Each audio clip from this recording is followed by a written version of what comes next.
I got it. Hey guys, sorry if you can't hear me, just hold on. I'm working on something right here. I can't hear anything, so I am so sorry. We're on here. Hello, hello, hello. I hope you can hear me. There we go. I'm sure you guys can hear me, but I couldn't hear anything. So, and that's not even plugged in because I unplugged it. Oops. Okay. I don't know if you guys can hear me now. Hopefully you can. There goes the GS card. Just popped up. I hope you can hear me now. Yeah. Okay. So we're going to fix that. So I hope that works. I know. So go to inputs. Right there. Oh yeah. There we go. Good card. Yeah. Okay, hopefully you guys can hear me now.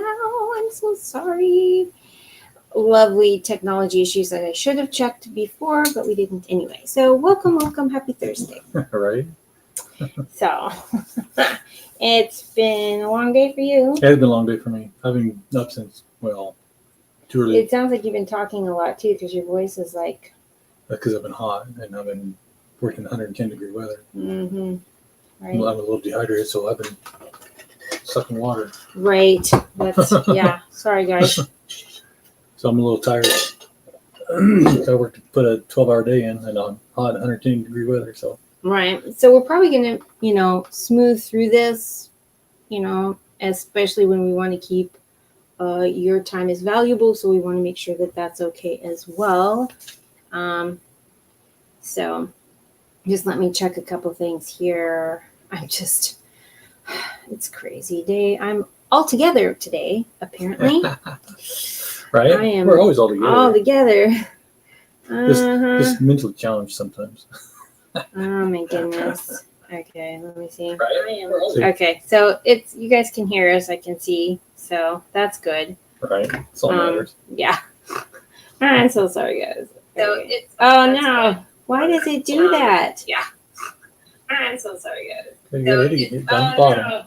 I know, because I keep pushing and I go too fast. I push, and it moves things, and it is what it is. Right. Anyway, Proverbs chapter 2, because it wasn't.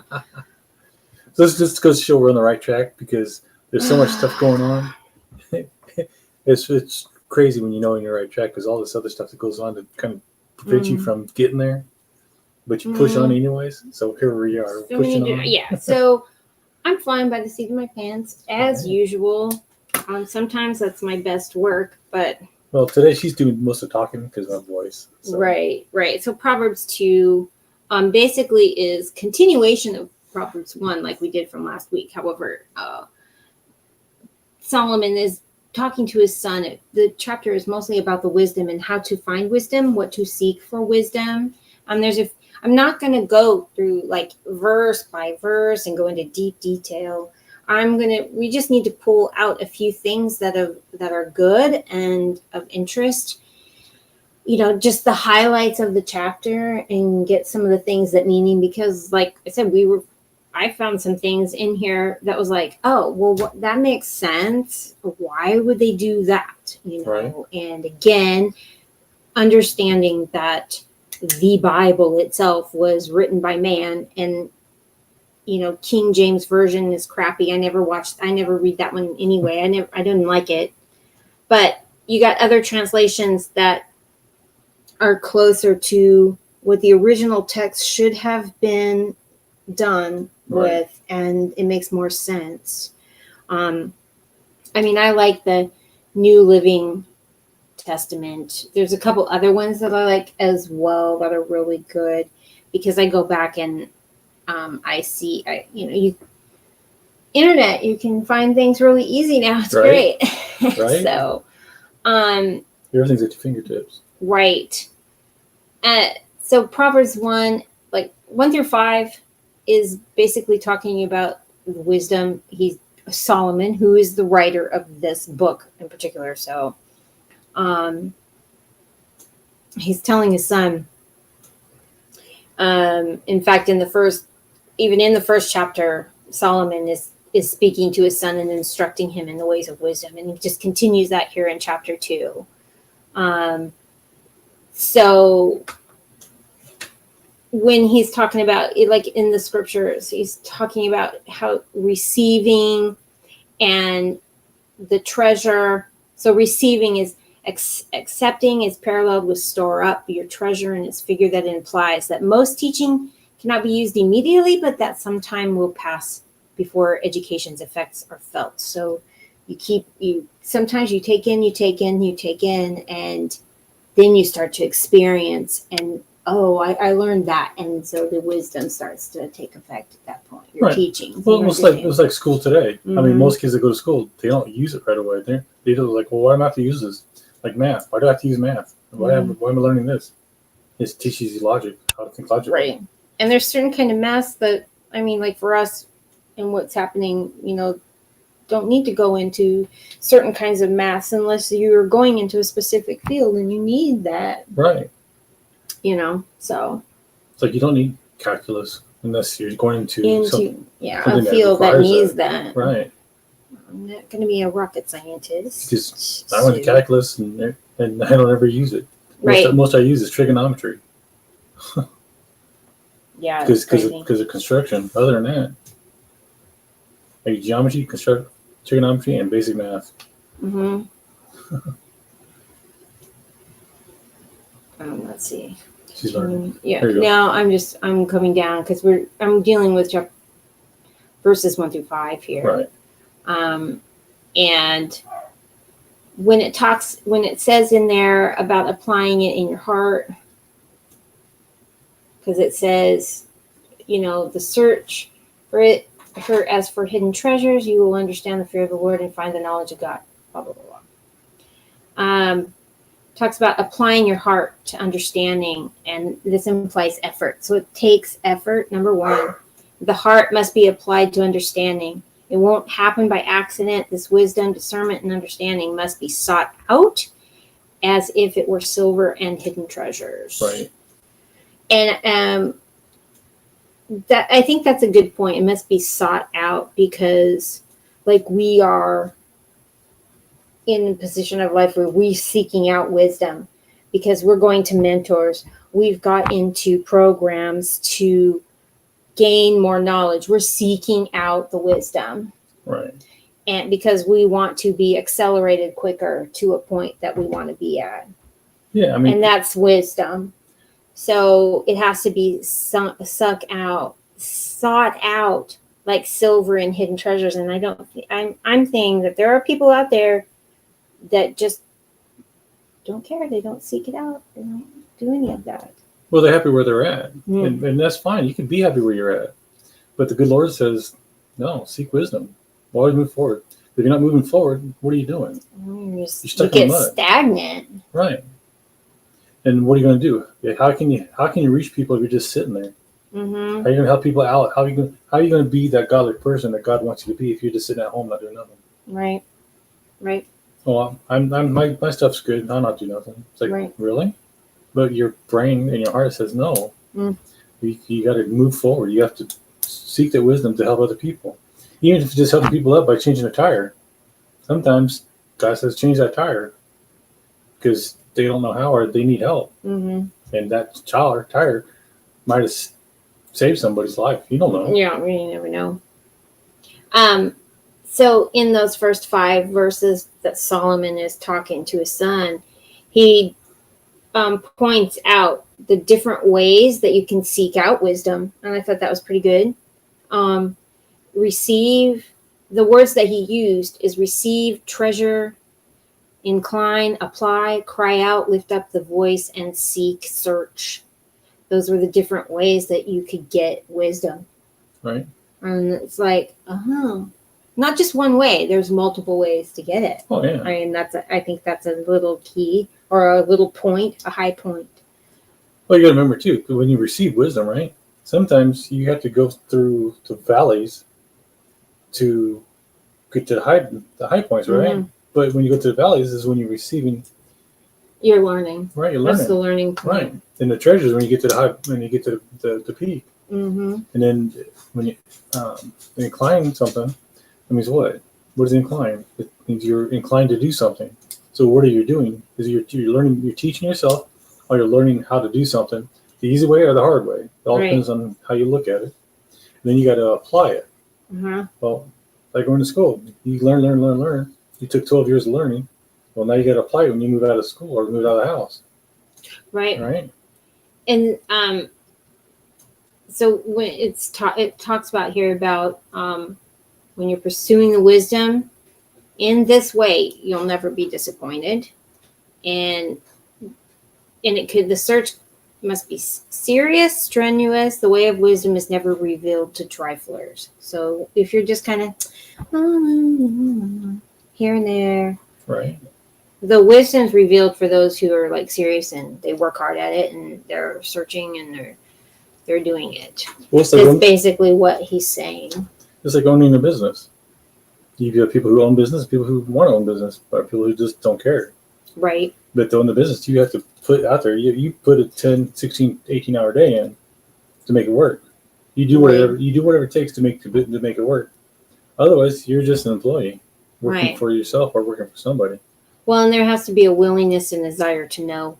Right. And then the added diligence to it, which talks about the cry out, lift up, expressing the devotion. So I think that's a good thing as well. Yeah.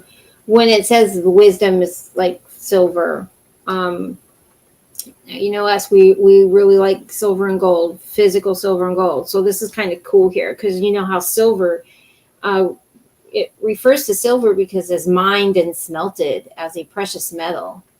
So, I mean, think about that.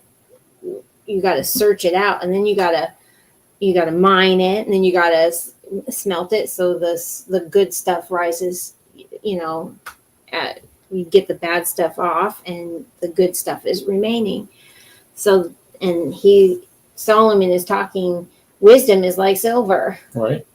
Well, you have to work it. And it's like, so I liked that, because I love silver and gold. So right, I do too. But to get silver and gold out of wisdom, you have to work it. You have to understand it. You have to play with it. Mm-hmm. And sometimes it takes heat. Sometimes it takes cold. And something to get that refined, so you understand perfectly how that particular thing you're working on works, and that's the wisdom. Mm-hmm. So when somebody else comes along and say, how'd you do that? You can share it, how you want to share it, or you can say, well, stop doing this and try this, see if it works for you. Right. So moving on to verses 6-9, it talks about how the Lord gives wisdom. From his mouth comes knowledge and understanding. He stores up sound wisdom for the upright. He moves on. And he explains that why the fear of the Lord is the foundation of wisdom and is the essential aspect of the pursuit of wisdom. True wisdom is found in him, and he gives it. So now remember last week we talked about fear not being afraid, but fear is high honor and it's different. So yeah, they put fear in some weird places like mice up there. Right, but that's not the meaning of this. It's high honor, respect. Not being afraid of. So,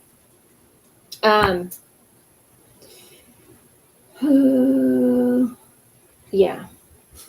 No, I'm just keeping track on the notes here. Okay. Then verses 10 and 11. When wisdom enters your heart and knowledge is pleasant to your soul, discretion will preserve you, understanding will keep you. Solomon's mentioning this idea of protection relevant to wisdom, and he explains that something happens when we gain wisdom and the value of God's knowledge. It gives pleasure. So I think that's good to know. Yes, we have dogs. Sorry. Oh yeah, one is being weird. Uh-huh.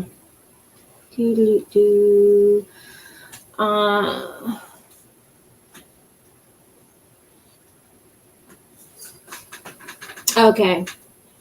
And then we're almost there. We're rounding on to third base here. Verses 16 through 22. That's the ending of it. Yeah, that's right. Okay. That's right. That's where I want to be at, right? Right.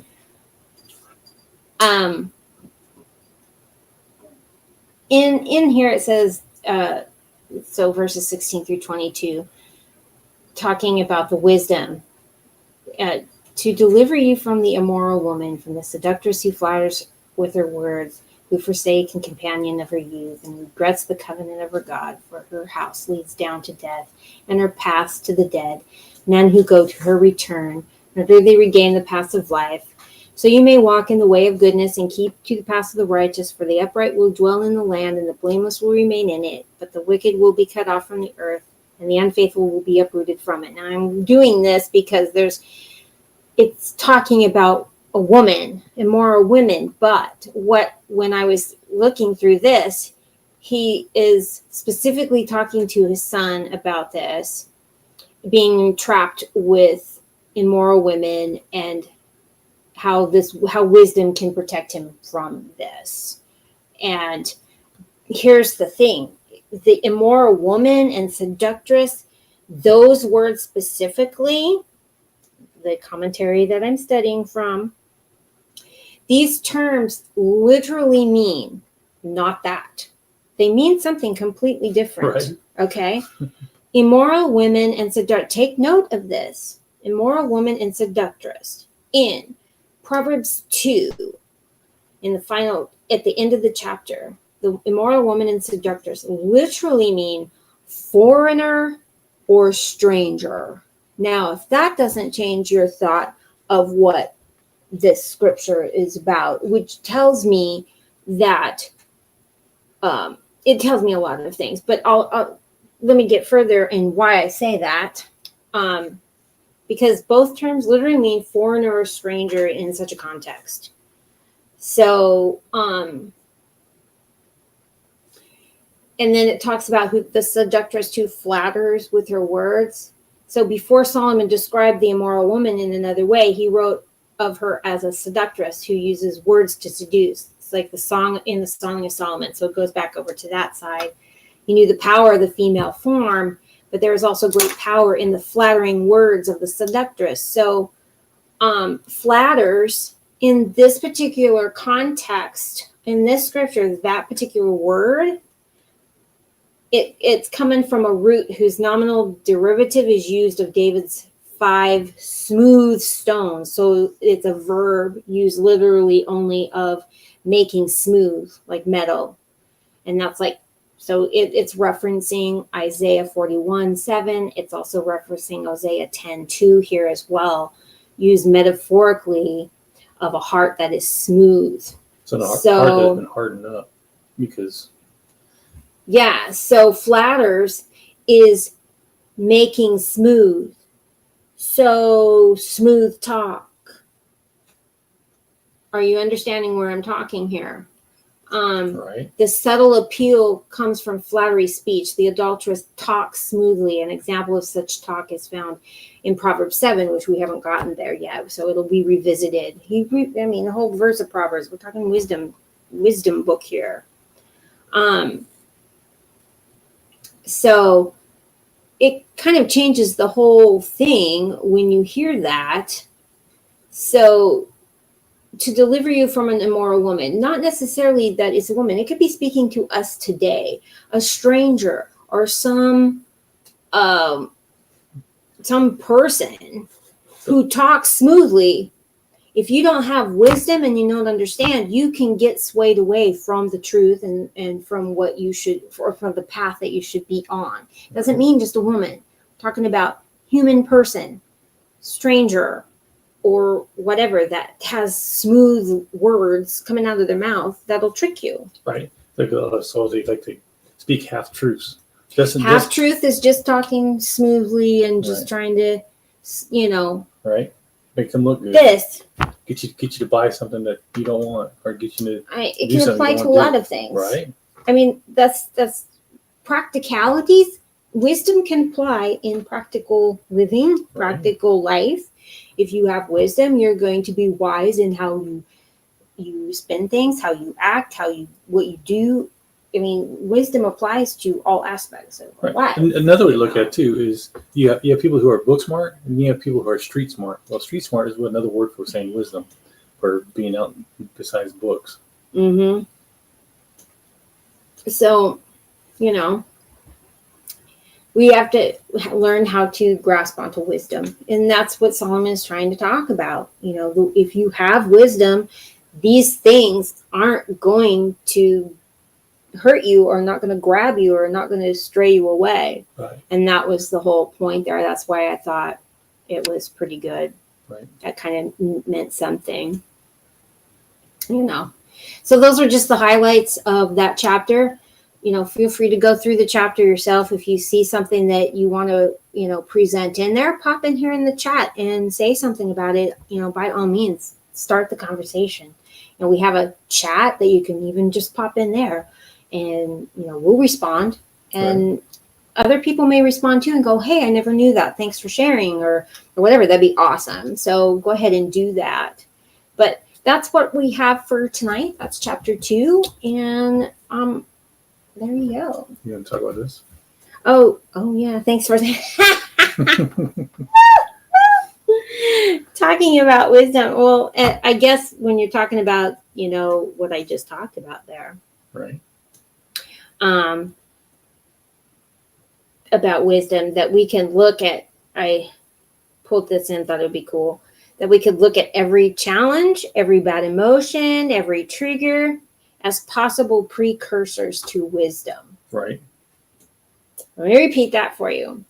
Look at every challenge, every bad emotion, every trigger as possible precursors to wisdom. And why it says possible is because if we don't take the lesson, then it's not going to become. So it's possible because if you take the lesson from whatever bad emotion or whatever trigger or whatever challenge, if you take the lesson from that, then you've gained wisdom. Right. You can move forward. If you don't take the wisdom, guess what? God's going to have you go around the mountain again. The lesson is repeated till learned. Right. Then the lesson will be repeated till it's learned. So, I mean, I've had a couple of those, and so I have said, I do not want to go through this mountain again. I do not want to go in the circle again. Right. What am I supposed to be learning here? Right. I mean, there's times that it's like I stopped and figured out, I'm doing this again. I don't want to do this again. What am I supposed to be learning here? You finally, the light bulb clicks on and you go, what did I need to be learning here? So I don't have to do this again because I've done it how many times now? Right. So that's, and I say that there's a couple of James 1, Hebrews 12. There's a couple of scriptures there that kind of refer to that. So, so take every challenge, every bad emotion, every trigger as possible precursors. Just think about it. Could be a precursor to wisdom. Not always, but I mean, you can look at it that way because, okay, what am I supposed to learn from this? That I don't react this way ever again, or, But those feelings and those stuff is what? Those are red flags. Red flags equals what? Wisdom. Mm-hmm. Because you've been there. It's like, I've seen this before. Right. So do I want to ignore the red flag and keep going? Or so I say, no, I'm done. Thanks. Right. And again, though, if you've had mentors or whatever, they've already told you such and such. So when it happens, you should already have, right. the experience, Yeah. So you don't have to go through the lesson again. But and sometimes you have to go through the lesson anyway. to get the understanding. It's like, right. Okay. Right. So just think about that. Your thoughts, it'll be great. Pop down to 1 if you enjoyed this conversation. And we will let you go for now. Bye, guys. Bye, guys.